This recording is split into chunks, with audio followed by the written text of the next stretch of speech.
আসসালামু আলাইকুম সম্মানিত ভিউয়ার্স। আজকে আমি আপনাদেরকে ওমান মাসকাতের একটা অনেক সুন্দর মসজিদ থেকে ঘুরিয়ে নিয়ে আসব। যে মসজিদে মহান আল্লাহ তাআলা আজকে আমাকে জুম্মার নামাজ আদায় করার তৌফিক দিয়েছেন। এটা হচ্ছে মাসকাত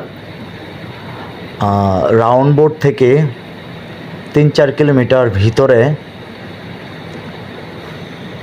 অবস্থিত এই মসজিদ। আর এই মসজিদটির নাম হচ্ছে জামি আল জিটালি। আর এই মসজিদটা অবস্থিত মাসকাতের আল মৌজে। আরেকটা জিনিস দেখুন ভালো করে, এদেশের মানুষেরা জায়গায় জায়গায় এরকম করে পানির বোতলের কার্টুন রেখে দেয়, যাতে করে পিপাসার্ত মুসল্লিরা পানি পান করতে পারে। তো চলুন বন্ধুরা, আপনাদেরকে নিয়ে আস্তে আস্তে মসজিদের ভিতরে ঢুকি আর মসজিদের সৌন্দর্যটা আপনাদেরকে নিয়ে দেখি। আর কিছুক্ষণের ভিতরে এই মসজিদ মুসল্লিদের নিয়ে কানায় কানায় ভরে উঠবে।